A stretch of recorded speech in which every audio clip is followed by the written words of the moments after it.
You were right about one thing, Richie, she says. That bullseye was a killer. I was scared of it, but I sort of loved it, too. Richie laughs and claps her on the back. Shit, I knew that back then, you stupid skirt. You did? Really? Yeah, really, he said. There's something in your eyes, Bevy. I mean, it looked like a toy, but it was real. You could blow holes in things. And you blew a hole in something with it that day, Ben muses. She nods. Was it Patrick, you? Oh, God, no, Beverly says. It was the other... Wait. She crushes out her cigarette, sips her drink, and gets herself under control again. Finally, she is. Well, no, but she has a feeling it's the closest she's going to get tonight. I was roller skating, you see, and I fell down and gave myself a good scrape. Then I decided I'd go down to the Barrens and practice. I went by the clubhouse first to see if you guys were there. You weren't, just that smoky smell. You guys remember how long that place went on smelling of smoke? They all nod, smiling. We never really did get the smell out, did we? Ben says. So then I headed down to the dump, she says, because that's where we had the tryouts, I guess you'd call them. And I knew there'd be lots of things to shoot at. Maybe even, rats. She pauses. There's a fine, misty sweat on her forehead now. That's what I really wanted to shoot at, she says finally. Something that was alive, not a seagull. I knew I couldn't shoot a gull, but a rat. I wanted to see if I could. I'm glad I came from the Kansas Street side instead of the old Cape side, though, because there wasn't much cover over there by the railroad embankment. They would have seen me, and God knows what would have happened then. Who would have seen you? Them, Beverly says. Henry Bowers, Victor Criss, Belch Huggins, and Patrick Hochstetter. They were down in the dump, and suddenly amazing, all of them. She begins to giggle like a child, her cheeks turning rose red. She giggles until tears stand in her eyes. What the hell, Bev, Richie says. Let us in on the joke. Oh, it was a joke, all right, she says. It was a joke, but I think they might have killed me if they knew I'd seen. I remember now, Ben cries, and he begins to laugh too. I remember you telling us. Giggling wildly, Beverly says. They had their pants down, and they were lighting farts. There's an instant of thunderstruck silence, and then they all begin to laugh. The sound echoes through the library. Thinking of exactly how to tell them of Patrick Hochstetter's death, the thing she fixes on first is how approaching the town dump from the Kansas Street side was like entering some weird asteroid belt. There was a rutted dirt track, a town road actually, it even had a name, Old Lime Street, that ran from Kansas Street to the dump, the only actual road into the Barrens. The city's dump trucks used it. Beverly walked near Old Lime Street, but didn't take it. She had grown more cautious. She supposed all of them had, since Eddie's arm had been broken, especially when she was alone.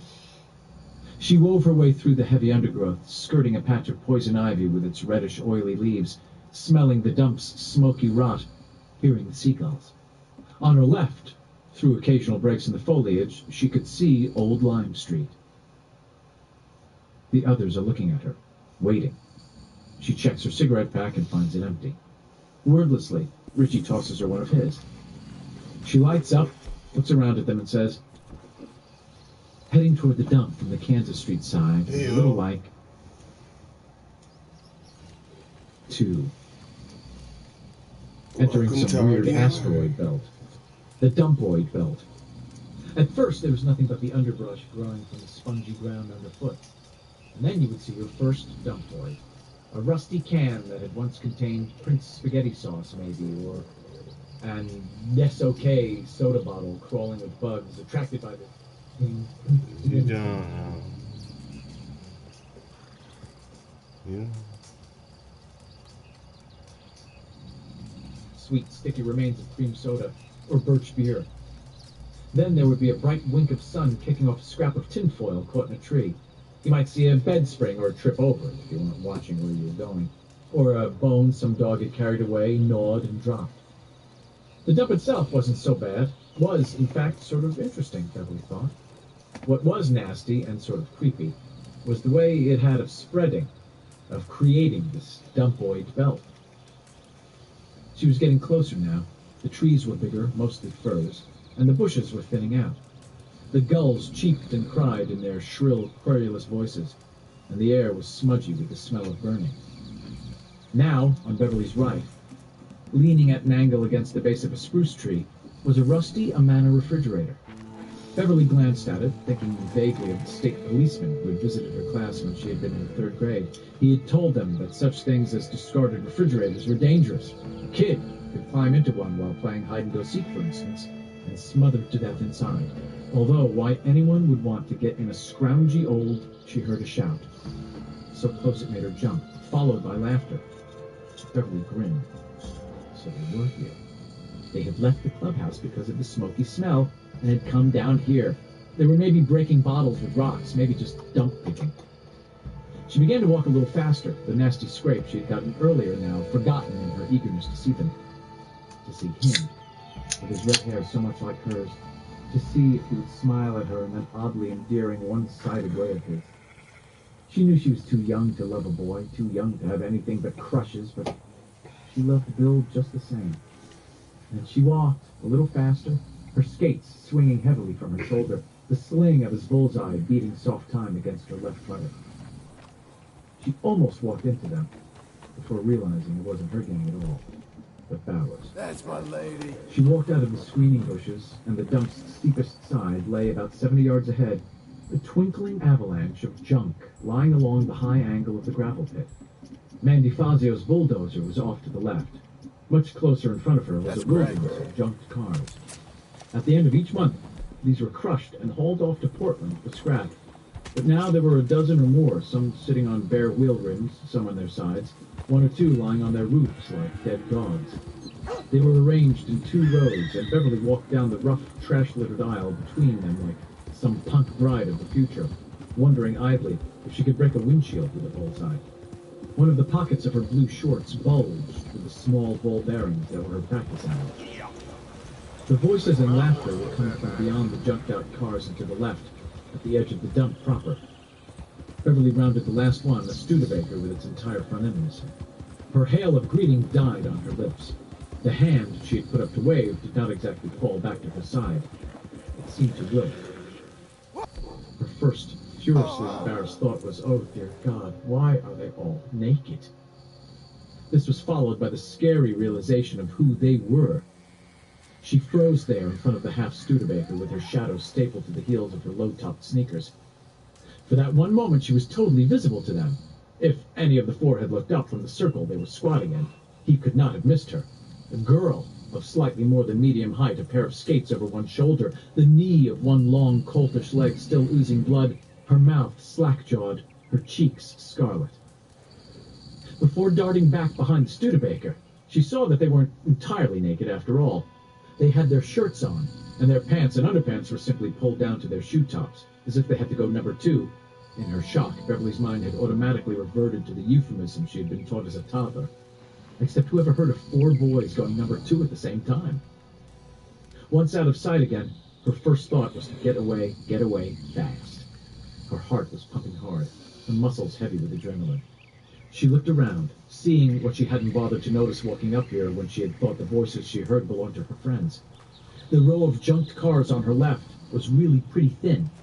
They were by no means packed in door to door, as they would be in the week or so before the crusher came to turn them into rough blocks of twinkling metal. Good girl. She'd been exposed to the boys several times, walking up to where she was now. If she retreated, she would be exposed again, and this time she might be seen. Also, she felt a certain shameful curiosity. What in the world could they be doing? Carefully, she peeked around the Studebaker. Henry and Victor Chris were more or less facing in her direction. Patrick Hochstetter was on Henry's left. Belch Huggins had his back to her. She observed the fact that Belch had an extremely large, extremely hairy ass, and half-hysterical giggles suddenly bubbled up her throat like the head on a glass of ginger ale. She had to clap both hands over her mouth and withdraw behind the Studebaker again, struggling to hold the giggles in. You've got to get out of here, Beverly. If they catch you... She looked back down between the junked cars, still holding her hands over her mouth. The aisle was maybe 10 feet wide, littered with cans, twinkling with little jigsaw pieces of safe tea glass, scruffy with weeds. If she so much as made a sound, they might hear it, particularly if their absorption in whatever strange thing they were doing flagged. When she thought of how casually she had walked up here, her blood ran cold. Also, what in the world can they be doing? She peeked again, seeing more of the details this time. There was a careless scatter of books and papers nearby, school books. They had just come from their summer classes then, what most of the kids called dummy school or makeup school. And because Henry and Victor were facing her way, she could see their things. What are you hiding from They with were the that first mask? things she had ever seen in her life, other than pictures of smirking who looked like Brenda Aerosmith had showed her the year before, and in those pictures you really couldn't see very much. Bev observed now that their things were little tubes that hung down between their legs. Henry's was small and hairless, but Victor's was quite big, and there was a cloudy fuzz of fine black hair just over it. Bill has one of those, she thought, and suddenly her whole body seemed to flush at once. Heat rushed through her in a wave that made her feel giddy and faint and almost sick to her stomach. In that moment, she felt much the way Ben Hanscom had felt on the last day of school, looking down at her ankle bracelet and observing the way it flashed in the sun. But he had not felt the infinite sense of terror she felt now. She looked behind her once more. Now the pathway between the cars leading to the shelter of the Baron seemed much longer. She was scared to move. If they knew she had seen their things, they would probably hurt her. And not just a little. They would hurt her badly. Belch Huggins bellowed suddenly, making her jump, and Henry yelled, 3 feet! No shit, Belch, it was 3 feet, wasn't it, Vic? Vic agreed it was, and they all roared with troll-like laughter. Beverly tried another look around the jumped Studebaker. Patrick Huckstetter had turned and half risen, so that his butt was nearly in Henry's face. In Henry's hand was a silvery, glinting object. After a moment's study, she made it out as a lighter. I thought you said you felt one coming on, Henry said. I do, Patrick said. I'll tell you when. Get ready. Get ready, it's coming. Get... Now! Henry flicked the lighter. At the same moment, there was the unmistakable ripping sound of a really good fart. There was no mistaking that sound. Beverly had heard it enough in her own house, usually on Saturday night after the Beans and Franks. A regular bear for his beans was her father. As Patrick blew off and Henry flicked the lighter, she saw something that made her jaw drop. A bright blue jet of flame appeared to roar directly out of Patrick's bum. To Bev, it looked like the pilot light on a gas burner. The boys roared their troll-like laughter, and Beverly withdrew behind the sheltering car, stifling mad giggles again. She was laughing, but not because she was amused. In some very weird way, it was funny, yes, but mostly she was laughing because she felt a deep revulsion accompanied by a sort of horror. She was laughing because she knew of no other way to cope with what she had seen. It had something to do with seeing the boys' things, but that was by no means all or even the great part of what she felt. She had known, after all, that boys had things, the same way she knew that girls had different things. This was only what you might call a confirmed sighting. But the rest of what they were doing seemed so strange, so ludicrous, and yet, at the same time, so deadly primitive that she found herself, in spite of the giggling fit, groping for the core of herself with some desperation. Stop, she thought, as if this were the answer. Stop! They'll hear you. So just you stop it, Bevy. But that was impossible. The best she could do was to laugh without engaging her vocal cords, so that the sounds came out of her in a series of almost inaudible chuffs, her hands pasted over her mouth, her cheeks as red as Mac apples, her eyes swimming with tears. Holy shit, that hurts, Victor roared. 12 feet, Henry bellowed. I swear to God, Vic, 12 fucking feet. I swear on my mother's name. I don't care if it was 20 fucking feet. You burned my ass off, Victor howled, and there was more bellowing laughter. Still trying to giggle silently from behind the sheltering car, Beverly thought of a movie she had seen on TV. John Hall had been in it. It was about this jungle tribe. They had a secret rite, and if you saw it, you got sacrificed to their god, which was this big stone idol. This did not stop her giggles, but infused them with a nearly frantic quality. They were becoming more and more like silent screams. Her belly hurt. Tears streamed down her face. This place ain't the biggest shithole I've seen. Don't I know? Henry, Victor Belch, and Patrick Hochstetter ended up in the dump lighting each other's farts on that hot July afternoon because of Rena Davenport. Henry knew what resulted from consuming large amounts of baked beans. The result was perhaps best expressed in a little ditty he had learned at his father's knee when he was still in 14. Beans, beans, the musical fruit, the more you eat, the more you toot, the more you toot, the better you feel, then you're ready for another meal. Rena Davenport and his father had been courting for nearly 8 years. She was fat, 40, and usually filthy. Henry supposed that Rena and his father sometimes fucked, although he could not imagine anyone squashing his body down on Rena Davenport's. Rena's beans were her pride. She soaked them Saturday nights and baked them over a slow fire all day Sunday. Henry supposed they were okay. They were something to shovel into your mouth and chew up anyway. But after 8 years, anything lost its charm. Nor was Rena content to make just a few beans. She cooked them in job lots. When she turned up Sunday evenings in her old green DeSoto, a naked rubber baby doll hung from the rearview mirror looking like the world's youngest lynch mob victim. She usually had the Bowers' beans steaming on the seat beside her in a 12-gallon galvanized steel pail.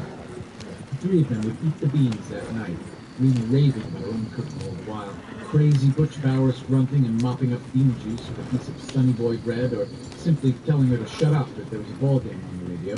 Henry, just eating, staring out the window, thinking his own thoughts.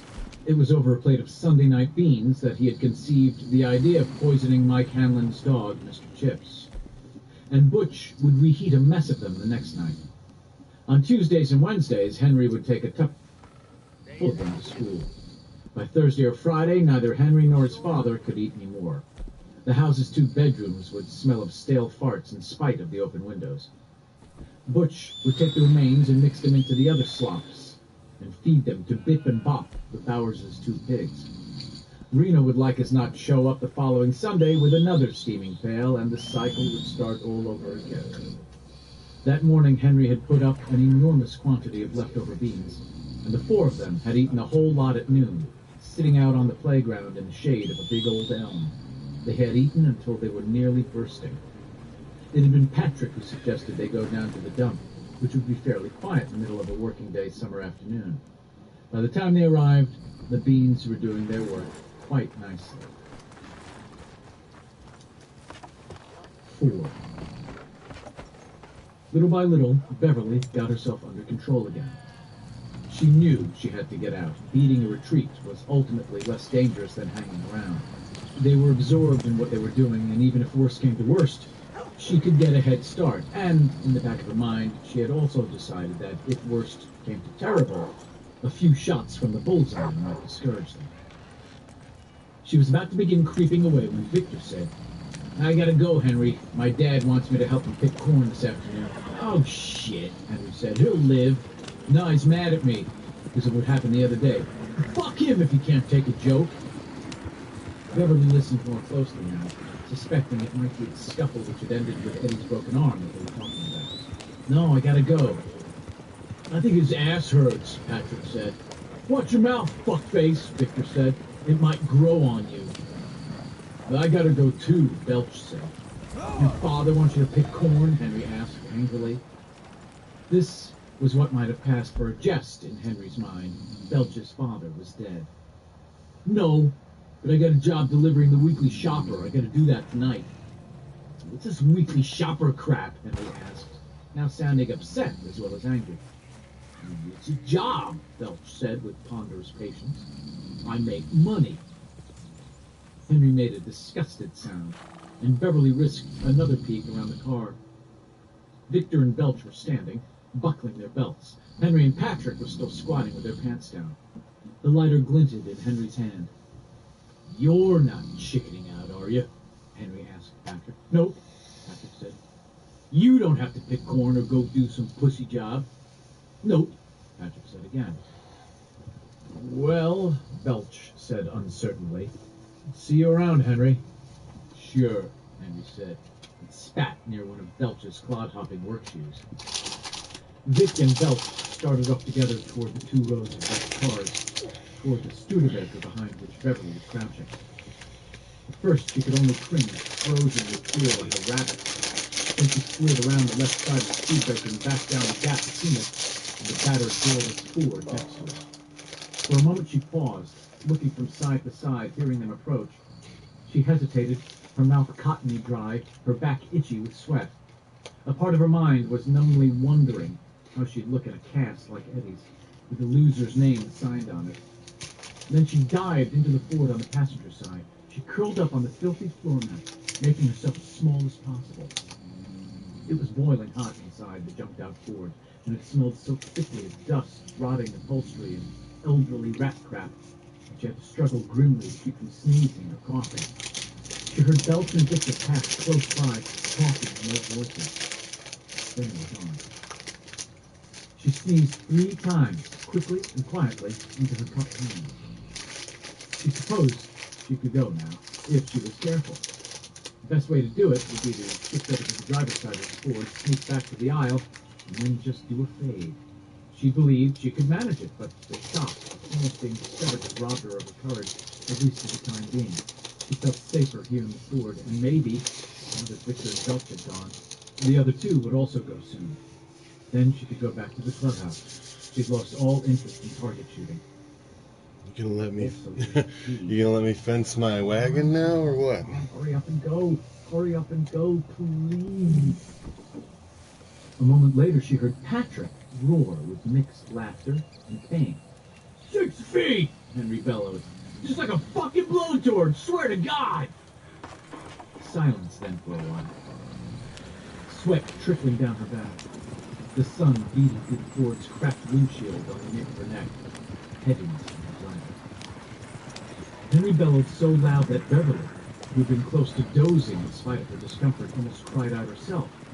Damn it, Hochstetter! You burned my friggin' ass! What are you doing with that lighter? 10 feet, Patrick giggled. Just the sound of it made Bev feel cold and revolted, as if she had seen a worm squirm its way out of her salad.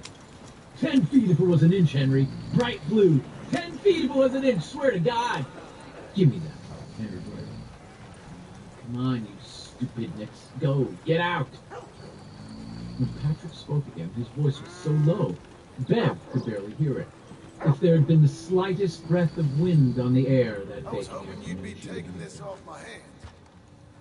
Let me show you something, Patrick said. The hell you done to this poor thing? Just something. Patrick paused. It feels good. And this is for what? you. Henry asked again. Then there was silence. See you again soon. Look, I want to see what they're doing now, and besides, they might see me. In fact, they probably will, because you've used up all your luck today, girlie-o. Just stay right here. No peeking. But her curiosity had overcome her good sense. There was something strange in that silence, something a little bit scary. She raised her head inch by inch until she could look through the Ford's cracked, cloudy windshield. She needn't have worried about being seen. Both of the boys were concentrating on what Patrick was doing. She didn't understand what she was seeing, but she knew it was nasty. Not that she would have expected anything else from Patrick, who was just so weird. He had one hand between Henry's thighs, and one hand between his own. One hand was flogging Henry's thing gently. With his other hand, Patrick was rubbing his own. Except he wasn't exactly rubbing it, he was kind of squeezing it, pulling it, letting it flop back down. What is he doing? Beverly wondered, dismayed. She didn't know, not for sure, but it scared her. She didn't think she'd been this scared since the blood had vomited out. The horse was at the camp. Splattered all over everything. Some deep part of her cried out that if they discovered she had seen this, whatever it was, they might do more than hurt her. They might actually kill her. Still, she couldn't look away. She saw that Patrick's thing had gotten a little longer, but not much. It still dangled between his legs like a snake with no backbone. Henry's, however, had grown amazing. It stood up stiff and hard, almost poking his belly button. Patrick's hand went up and down, sometimes pausing to squeeze, sometimes tickling that odd... Makes it even creepier that Patrick was at a half-mast. Do boys have to go around with those all the time? God, I'd go crazy. Another part of her mind then whispered, Bill has those. On its own, her mind visualized her holding them, cupping them in her hand, testing their texture. And that hot feeling raced through her again, sparking off a furious blush.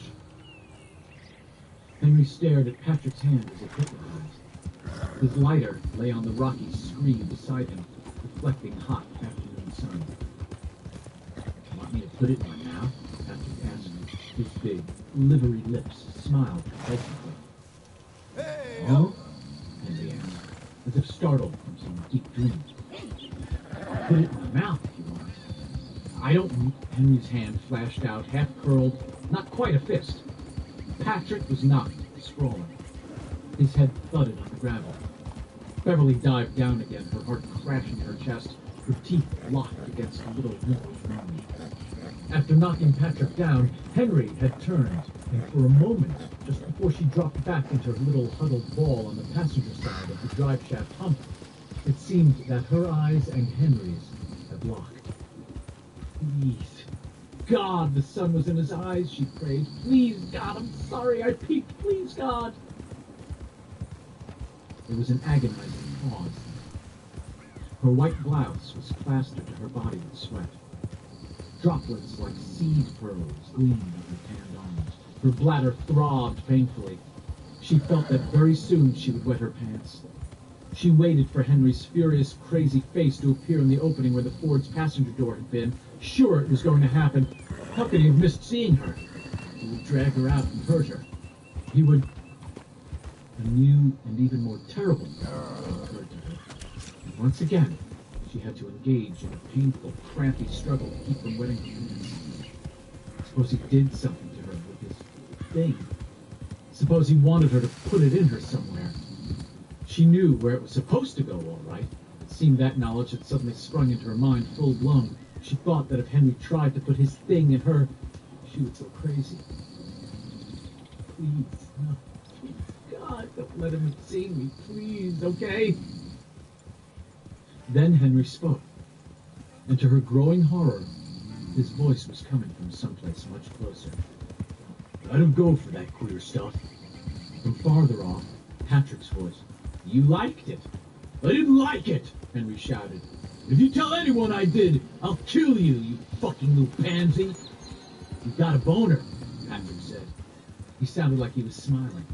As much as she feared Henry Bowers, the smile would not have surprised Beverly. Patrick was crazy. Crazier than Henry, maybe. People that crazy weren't afraid of anything. I saw it! Footsteps crunched over the gravel, closer and closer. Beverly looked up, her eyes bulging. Through the Ford's old windshield, she could now see the back of Henry's head. He was looking toward Patrick now. He turned around. There's one. You tell anyone, I'll say you're a cocksucker, Henry said. Then I'll kill you. You don't scare me, Patrick said, and giggled. But I might not tell if he gave me $1. Henry shifted restlessly. He turned slightly. Beverly could now see one quarter of his profile instead of just the back of his head. Please, God, she begged incoherently. Her bladder throbbed more strongly. If you tell, Henry said, his voice slowly, I'll tell what you've been doing with cats. With dogs, too. I'll tell them about your refrigerator. You know what'll happen, Hofstetter? They'll come and take you away and put you in your fucking A loony bin. Jesus. Silence. Henry drummed his fingers on the bit of floor. You hear you? I hear you. Patrick sounded sullen. Sullen? A little scared. He burst out, you liked it. You got a boner. Biggest boner I ever saw. Yeah, I bet you've seen a lot of them, you fucking little homo faggot. You just remember what I said about the refrigerator. Your refrigerator. If I see you around again, I'll knock your block off. More silence. Henry moved his head. Beverly turned her head and saw him pass by the driver's side of the Ford.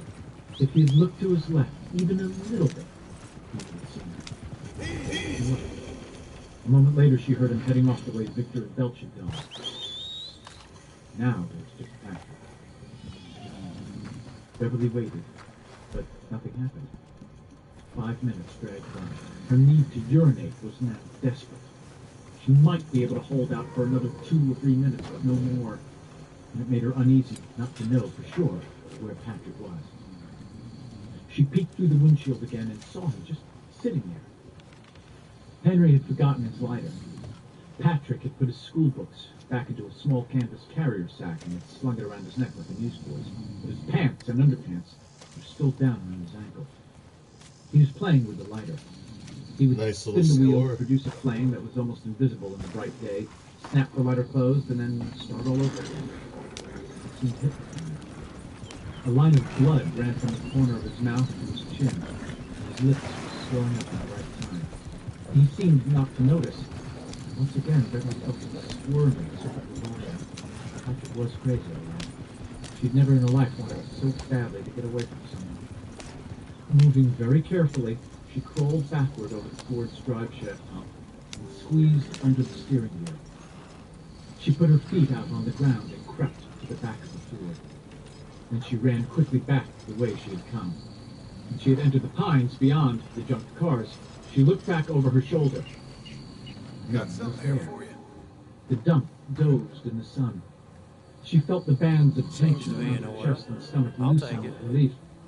And all that was left was the need to urinate, so great that she now felt sick with it. She hurried down the path a short way and then ducked off to the right. She had her shorts unsnapped almost before the underbrush had closed behind her again. She took a quick look around to make sure there was no poison ivy at hand. Then she squatted, holding the tough trunk of a bush for balance. She was pulling her shorts up again when she heard approaching footsteps from the dump. All she could see through the bushes were flashes of blue denim and the faded plaid of a school shirt. It was Patrick. She ducked down, waiting for him to pass by toward Kansas Street. She was more sanguine about her position here. The cover was good. She no longer had to pee, and Patrick was off in his own cuckoo world. When he was gone, she would double back and head for the clubhouse. Patrick didn't pass by. He stopped on the path almost directly opposite her and stood looking at the rusting Amana refrigerator. Beverly could observe Patrick along a natural sight line in the bushes without too much chance of being seen. Now that she was relieved, she found she was curious again, and if Patrick did happen to see her, she felt certain she could outrun him. He wasn't as fat as Ben, but he was podgy. She pulled the bullseye out of her back pocket, however, with half a dozen steel pellets in the breast pocket of her old shipping short. Crazy or not, a good one to the knee discouraged the likes of Patrick Hockstetter in a hurry. She remembered the refrigerator well enough now. There were lots of discarded fridges at the dump, but it suddenly occurred to her that this was the only one she'd seen which Mandy Fazio hadn't disarmed by either tearing out the latching mechanism with pliers or simply removing the door altogether.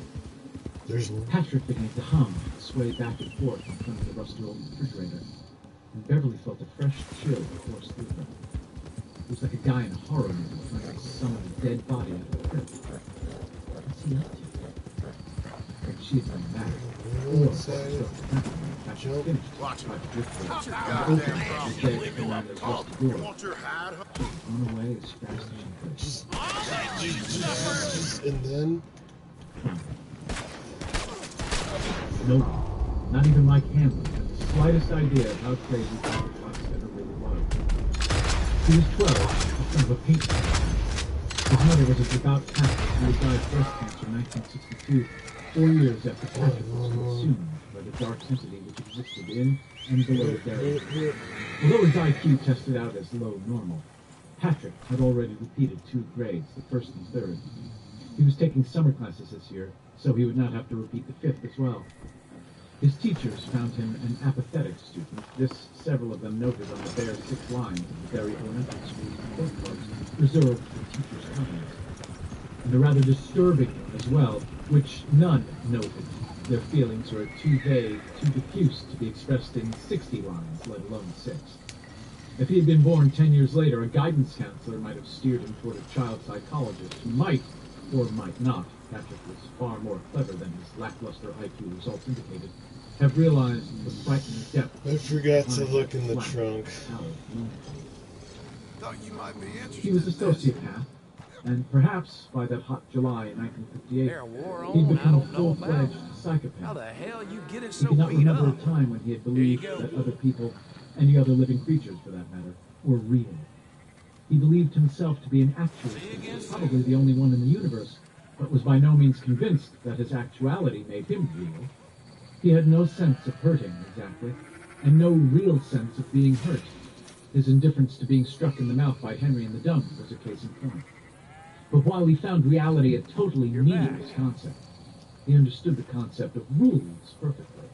And while all of his teachers had found him odd, both Mrs. Douglas's fifth-grade teacher and Mrs. Weems, who had had Patrick in the third grade, knew about the pencil box full of flies, and while neither of them totally ignored the implications, each had between 20 and 28 other students, each with problems of his or her own. None of them had serious disciplinary problems with him. He might turn in test papers that were utterly blank, or blank except for a large decorative question mark, and Mrs. Douglas had discovered it was best to keep him away from the girls because of his Roman hands and Russian fingers. But he was quiet. So quiet that there were times when he might have been taken for a big lump of clay that had been crudely fashioned to look like a boy. It was easy to ignore a Patrick who failed quietly when you had to cope with boys like Henry Bowers and Victor Criss, who were actively disruptive and insolent, boys who would steal milk money or happily face school property given a chance, and girls like the unfortunately named Elizabeth Taylor, who was epileptic and whose few poor brain cells worked only sporadically, and who had to be discouraged from pulling her dresses up in the play yard to show off a new pair of panties. In other words, Derry Elementary School was the typical confused educational carnival, a circus with so many rings that Pennywise himself might have gone unnoticed. Certainly none of Patrick's teachers, or his parents for that matter, suspected that, when he was 5, Patrick had murdered his baby brother Avery. Patrick had not liked it when his mother brought Avery home from the hospital.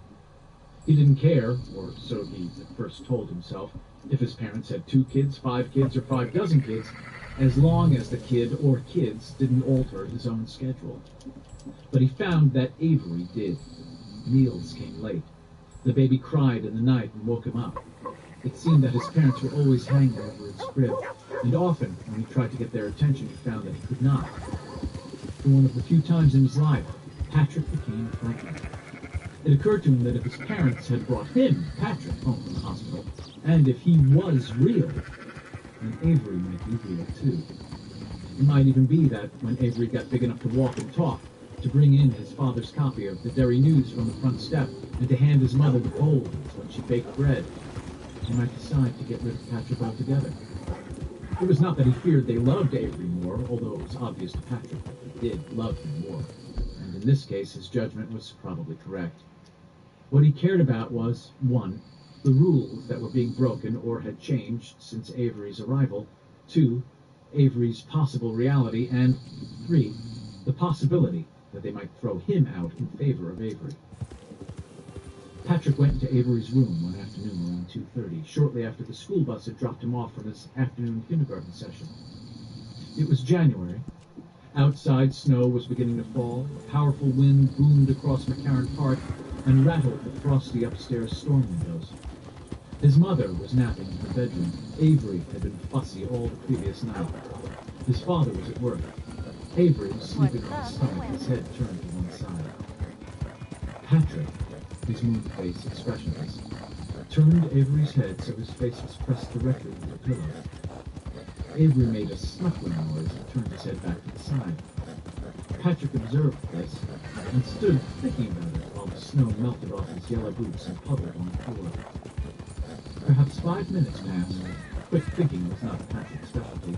And then he turned Avery's face into the pillow again and held it there for a moment. Avery stirred under his hand, struggling. But his struggles were weak. Patrick let go. Avery turned his head to the side again, made one snorting little cry, and then went on sleeping. The wind gusted, rattling the windows. Patrick waited to see if the one little cry would awaken his mother. Now he felt swept by a great excitement. The world seemed to stand out in front of him clearly for the first time. His emotional equipment was severely defective, and in those few moments, he felt as a totally colorblind person might feel if given a shot which enabled him to perceive colors for a short time. or as a junkie who's just fixed feels as the smack rockets its brain into orbit. This was a new thing. He had not suspected it existed. Very gently, he turned Avery's face into the pillow again. This time when Avery struggled, Patrick did not let go. He pressed the baby's face more firmly into the pillow. The baby was making steady, muffled cries now, and Patrick knew it was awake. Hello, sir. He had a vague idea that it might tell on him to his mother if he stopped. He held it down. The baby struggled. Patrick held it down. The baby farted. Its struggle was weakened. Patrick still held it down. It eventually became totally still. Patrick held it down for another 5 minutes, feeling that excitement crest and then begin to ebb. The shock wearing off, turning the world gray again, the fix mellowing into an accustomed low doze. Patrick went downstairs and got himself a plate of cookies and poured himself a glass of milk. His mother came down half an hour later and said she hadn't even heard him come in. She'd been that tired. "You won't be any more, Mom," Patrick thought. "Don't worry, I fixed it." She sat down with him, ate one of his cookies, and asked him how school had been. Patrick said it was all right and showed her his drawing of a house and a tree. His paper was covered with looping, meaningless scribbles made with black and brown crayon. His mother said it was very nice. Patrick brought home the same looping scrolls of black and brown every day. Sometimes he said it was a turkey, sometimes a Christmas tree, sometimes a boy. His mother always told him it was very nice, although sometimes, a part of her so deep she hardly knew it was there, she worried. There was something a little disquieting about the dark sameness of those big scribbled loops of black and brown. She didn't discover Avery's death until nearly 5 o'clock. Until then, she had simply assumed he was taking a very long nap. By then, Patrick was watching Crusader Rabbit on their 7-inch TV, and he went on watching TV through all the uproar that followed. Whirlybirds was on when Mrs. Henley arrived from next door. His screaming mother had been holding the baby's corpse in the open kitchen door, believing in some blind way that the cold air might revive it. Patrick was cold and got a sweater out of the downstairs closet. Highway Patrol, Ben Hanscom's favorite, was on when Mr. Hochstetter arrived home from work. By the time the doctor arrived, science fiction theater with your host, Truman Bradley, was just coming on. Who knows what strange things the universe may hold, Truman Bradley speculated, while Patrick's mother shrieked and struggled in her husband's arms in the kitchen. The doctor observed Patrick's deep calm and unquestioning stare and assumed the boy was in shock. He wanted Patrick to take a pill. Patrick didn't mind. It was diagnosed as crib death. Years later, there might have been questions about such a fatality, deviations from the usual infant death syndrome observed. But when it happened, the death was simply noted and the baby buried. Patrick was gratified that once things finally settled down, his meals began to come on time again. In the madness of that afternoon and evening, people banging in and out of the house, the residents and the home hospital ambulance pulsing on the walls, Mrs. Hochstetter screaming and wailing and refusing to be comforted, only Patrick's father came within brushing distance of the truth. He was standing numbly by Avery's empty crib some 20 minutes after the body had been removed, simply standing there, unable to believe any of this had happened. He looked down and saw a pair of tracks on the hardwood floor. They had been made by the snow melting off Patrick's yellow rubber boots. He looked at them, and a dreadful thought rose briefly in his mind like bad gas from a deep mine shaft. His hand went slowly to his mouth, and his eyes widened. A picture began to form in his mind. Before it could come clear, he left the room, slamming the door behind him so hard that the top of the frame splintered. He never asked Patrick any questions. Patrick had never done anything like that again, although he might have done so if the chance had presented itself. He felt no guilt, had no bad dreams. As time passed, however, he became more aware of what would have happened to him if he had been caught. There were rules. Unpleasant things happened to you if you didn't follow them, or if you were caught breaking them. You could be locked up or stuck in the electrocution chair. But that remembered feeling of excitement, that feeling of color, sensation, was simply too powerful and too wonderful to give over entirely. Patrick killed flies. At first he only smacked them with his mother's fly swatter. Later he discovered he could kill them quite efficiently with a plastic ruler. He also discovered the joys of flypaper. A long, sticky runner of it could be purchased for 2 cents at the Costello Avenue market, and Patrick sometimes stood for as long as 2 hours in the garage watching the flies land, and then struggled to get free, his mouth ajar, his dusty eyes alight with that rare excitement, sweat running down his round face and his thick body. Patrick killed beetles, but if possible, he captured them first. Sometimes he would steal a long needle from his mother's pincushion, impale a Japanese beetle on it, and sit cross-legged in the garden watching it die. His expression at these times was the expression of a boy who was reading a very good book. Once he discovered a run-over cat that was dying in the gutter on Lower Main Street, and sat watching it until an old woman saw him pushing the squashed and mewing thing around with his foot. She whacked him with the broom she had been using to sweep her walk. "Go on home!" she had shouted at him. "What are you, crazy?" Patrick had gone on home. He wasn't mad at the old woman.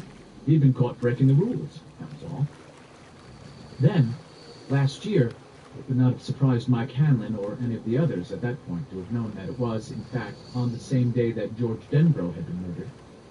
Patrick had discovered the rusty Antimatter refrigerator, one of the larger dumpoids in the belt surrounding the dump itself. Like Bev, he had heard the cautionary warnings about such abandoned appliances, about how 30-squirty million kids get their stupid selves smoked in them each year.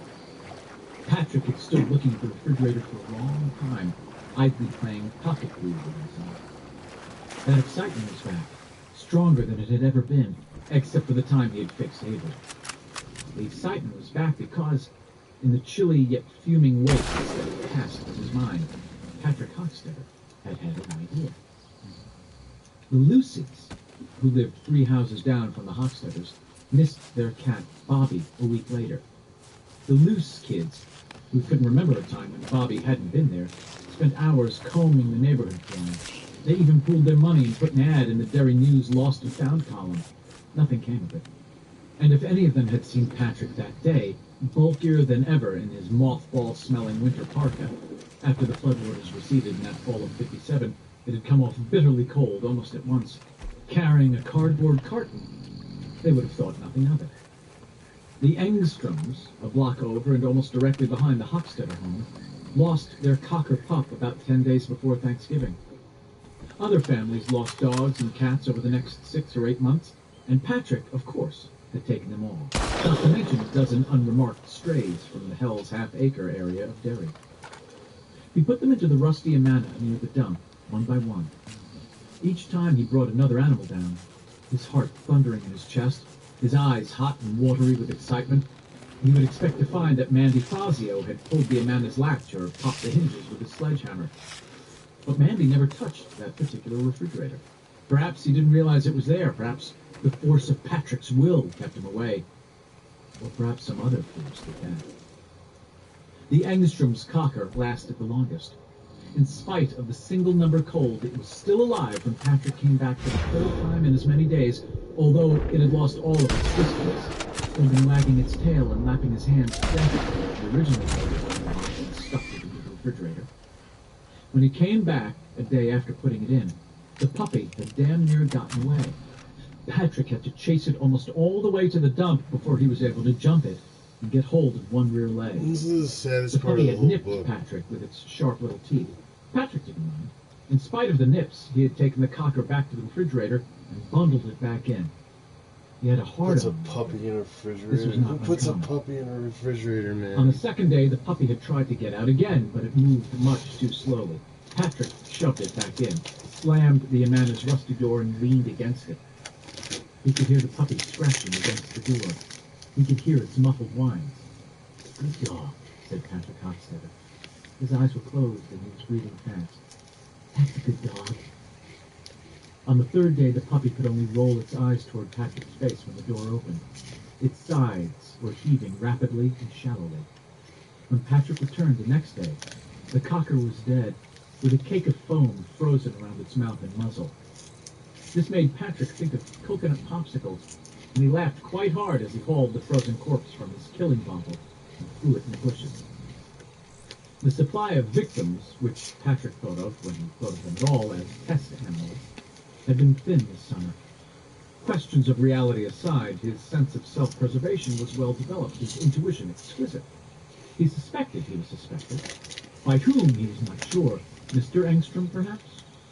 Mr. Engstrom had turned around and given Patrick a long, speculative look in the AMP one day this spring. Mr. Engstrom had been buying cigarettes, and Patrick had been sent to bed. Mrs. Ghost? Maybe. She sat in her parlor window with a telescope sometimes, and was, according to Mrs. Hochstetter, a nosy Parker. Mr. Jacobois, who had an ASPCA sticker on the back bumper of his car? Mr. Nell?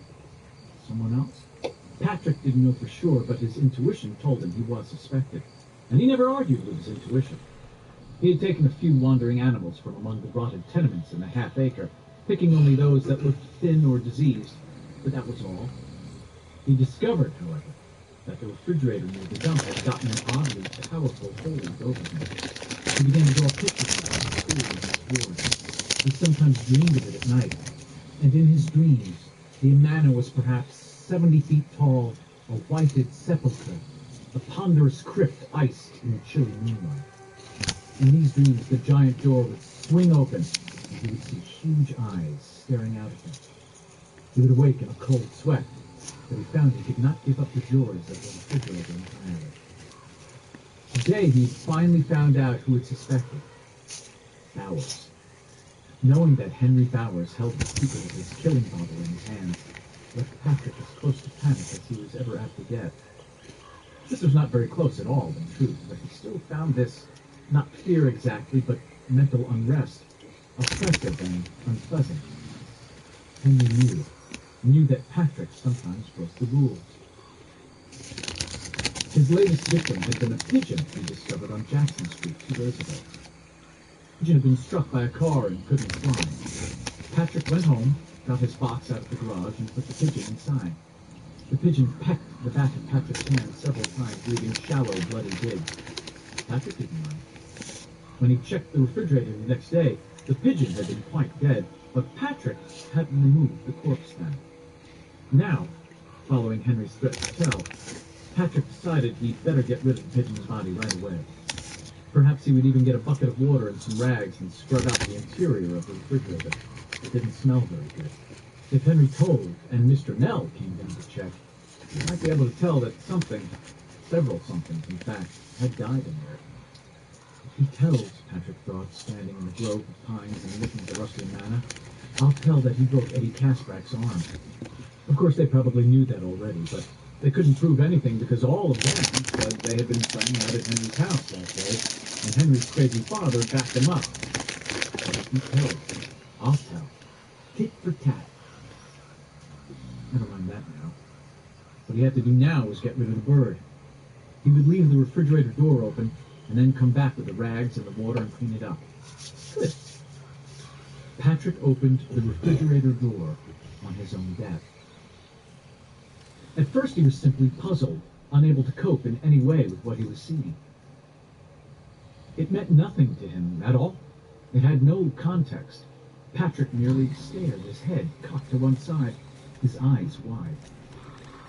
The pigeon was nothing but a skeleton surrounded by a ragged fall of feathers. There was no flesh left on its body at all, and around it, stuck on the refrigerator's inner walls, hanging from the underside of the freezer compartment, dangling from the wire shelves, were dozens of flesh-colored objects that looked like big macaroni shells. Patrick saw that they were moving slightly, fluttering as if in a breeze. Except there was no breeze. He frowned. Suddenly one of the shell-like things unfurled insectile wings. Before Patrick could do more than register the fact, it had flown across the space between the refrigerator and Patrick's left arm. It struck with a smacking sound. There was an instant of heat. It faded, and Patrick's arm felt just like always again. But the shell-like creature's pale flesh turned first pink, and then, with shocking suddenness, rose red.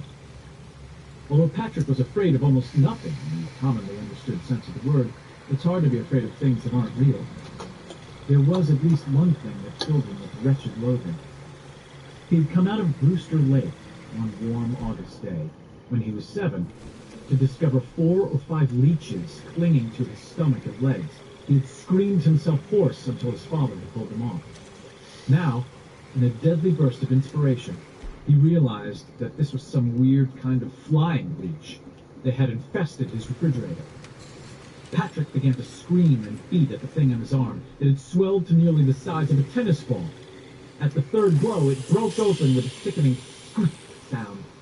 Blood, his blood, sprayed his arm from elbow to wrist, but the thing's jelly-like eyeless head held on. In weight, it was like a bird's narrow head, ending in a beak-like structure, but this beak was not flat or pointed. It was tubular and blunt, like the proboscis of a mosquito. This proboscis was buried in Patrick's arm. Still screaming, he pinched the splattered creature between his fingers and pulled it off. The proboscis came out cleanly, followed by a watery flow of blood mixed with some yellowish-white liquid like pus. It had made a painless, dime-sized hole in its arm. And the creature, although exploded, was still twisting and moving and seeking in his fingers. Okay. Patrick threw it away, turned, and more of them flew out of the refrigerator, lighting on him even as he groped for the man's handle. They landed on his hands, his arms, his neck. One touched down on his forehead. When Patrick raised his hand to pick it off, he saw 4 others on his hand, trembling minutely, turning first pink and then red. There was no pain, but there was a hideous draining sensation. Screaming, whirling, beating at his head and neck with his leech-encrusted hands, Patrick Hochstetter's mind yammered, "It isn't real, it's just a bad dream, don't worry, it's not real, nothing is real." But the blood pouring from the smashed leeches seemed real enough. The sound of their buzzing wings seemed real enough, and his own terror seemed real enough. One of them fell down inside his shirt and settled on his chest. While he was beating frantically at it and watching the bloodstains spread above the place where it had taken its hold, another settled on his right eye. Patrick closed it, but that did no good. He felt a brief hot flare as the thing's sucker poked through his eyelid and began to suck the fluid out of his eyeball. Patrick felt his eye collapse in its socket, and he screamed again. A leech flew into his mouth when he did, and roosted on his tongue. It was all almost painless. Patrick went staggering and flapping up the path toward the junked cars. Parasites hung all over him. Some of them drank to capacity and then burst like balloons. When this happened to the bigger ones, they drenched Patrick with almost half a pint of his own hot blood. He could feel the leech inside his mouth swelling up, and he opened his jaws because the only coherent thought he had left was that it must not burst in there. It must not, must not! But it did. Patrick ejected a huge spray of blood and parasite flesh like vomit. He fell down in the gravelly dirt and began to roll over and over, still screaming. Little by little, the sound of his own screams began to seem faint, far away. Just before he passed out, he saw a figure step from behind the last of the junked cars. At first, Patrick thought he was a guy, Mandy Fazio perhaps, and he would be saved. But as the figure drew closer, he saw its face was running like wax. Sometimes it began to harden and look like something or someone, and then it would start to run again, as if it couldn't make up its mind who or what it wanted to be. "Hello and goodbye," a bubbling voice said from inside the running tallow of its features, and Patrick tried to scream again. He didn't want to die. As the only real person, he wasn't supposed to die. If he did, everyone else in the world would die with him. The man-shape laid hold of his leech-encrusted arms and began to drag him away toward the barrens. His blood-stained book carrier bumped and thumped along beside him, its strap still twisted about his neck. Patrick, still trying to scream, lost consciousness. He awoke only once, stranded in some dark, smelly, drippy hell where no light shone. No light at all. It began to speak. 6.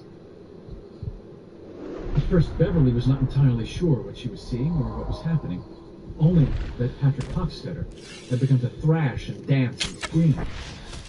She got up warily, holding the slingshot in one hand and 2 of the ball bearings in the other. She could hear Patrick blundering off down the path, still yelling his head off. In that moment, Beverly looked every inch the lovely woman she was going to become. And if Ben Hanscom had been around to see her just then, his heart might not have been able to stand it. She was standing fully upright, her head cocked to the left, her eyes wide, her hair done in braids that had been tied off with 2 small red velvet bows, which she'd bought in Dolly's for a dime. Her posture was one of total attention and concentration. It was feline, lynx-like. She had shifted forward on her left foot, her body half-turned as if to go after Patrick, and the legs of her faded shorts had pulled up enough to show the edging on her yellow cotton panties. Below them, her legs were already smoothly muscled, beautiful in spite of the scabs, bruises, and smudges of dirt. It's a trick. He saw you and he knows he probably can't catch you in a fair chase, so he's trying to get you to come out. Don't go, Bevy. But another part of her thought there was too much pain and fear in the screams. She wished she had seen whatever had happened to Patrick, if anything had, more clearly. She wished more than anything else that she had turned the sound a different way and missed the whole crazy shenanigans. Patrick's screams stopped.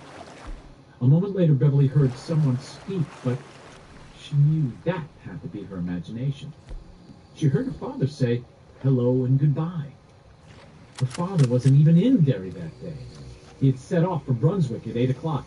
He and Joe Tamerley were going to pick up a Chevy truck in Brunswick. She shook her head as if to clear it. The voice didn't speak again. Her imagination, obviously. She walked out of the bushes to the path, ready to run the instant she saw Patrick charging at her, her reactions on triggers as delicate as a cat's whiskers. She looked down at the path and her eyes widened. There was blood here. Quite a lot of it. Fake blood, her mind insisted. You can buy a bottle of it at Dolly's for 49 cents. Be careful, Bevy. She knelt and quickly touched the blood with her fingers. She looked at them closely. It wasn't fake blood. There was a flash of heat in her left arm, just below the elbow. She looked down and saw something that she first thought was some kind of burr. No, not a burr. Burrs didn't twitch and flutter. This thing was alive. A moment after that, she realized it was biting her. She struck it hard with the back of her right hand, and it splattered, spraying blood. She backed up a step, getting ready to scream now that it was over. Then she saw that it wasn't over at all. The thing's featureless head was still on her arm, its snout buried in her flesh. With a shrill cry of disgust and fear, she picked it off and saw its proboscis come out of her arm like a small dagger, dripping with blood. She understood the blood on the path now, oh yes, and her eyes went to the refrigerator. The door had swung closed and latched again, but a number of the parasites had been left outside and were crawling sluggishly over the rusty white porcelain. As Beverly looked, one of them unfurled its membranous fly-like wings and buzzed toward her. She acted without thinking, loading one of the steel ball bearings into the cup of the bullseye and pulling the sling back. As the muscles of her left arm flexed smoothly, she saw loose blood squirt from the hole the thing had made in her arm. She let fly anyway, unconsciously leading the flying thing. Shit! Missed!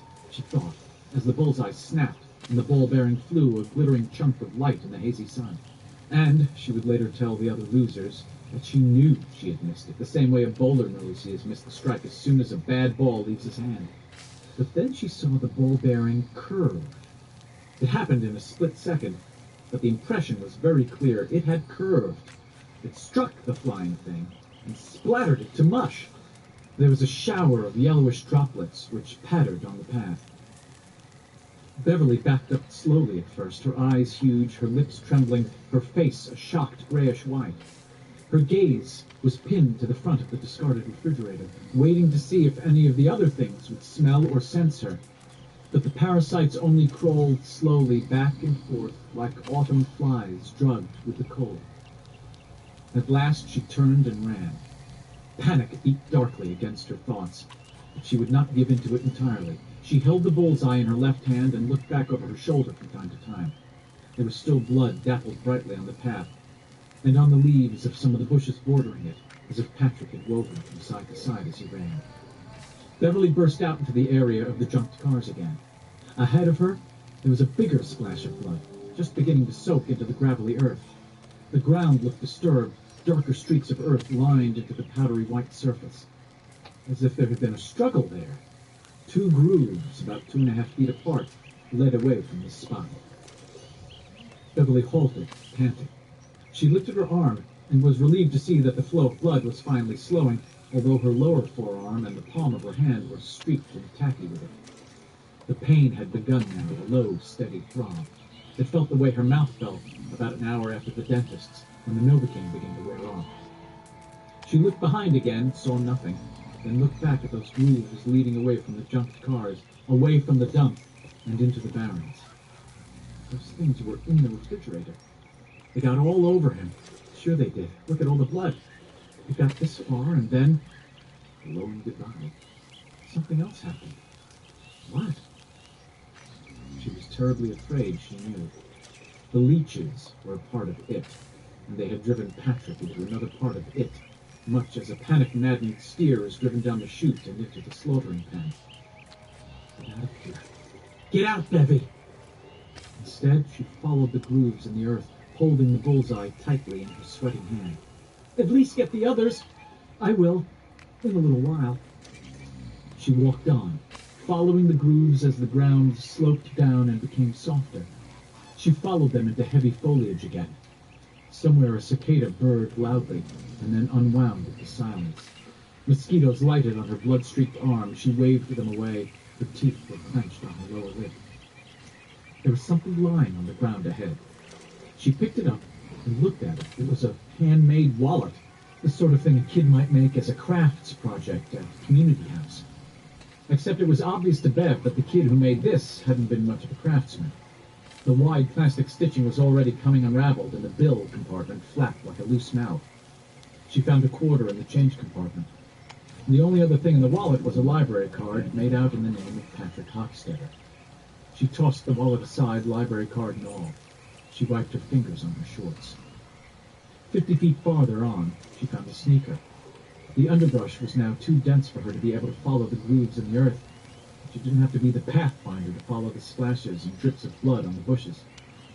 The trail wound down through a steep break. Bev lost her footing once, slid, and was raked by thorns. Fresh lines of blood appeared on her upper thigh. She was breathing fast now, her hair sweaty and matted to her skull. The spots of blood led out onto one of the faint paths through the barrens. The Kandusky was nearby. Patrick's other sneaker, its laces bloody, lay marooned on the path. She approached the river with the bullseye sling half drawn. The grooves in the earth had reappeared. They were shallower now. That's because he lost his sneakers, she thought. She came around a final bend and faced the river. The grooves went down the bank and led ultimately to one of those concrete cylinders, one of the pumping stations. There they stopped.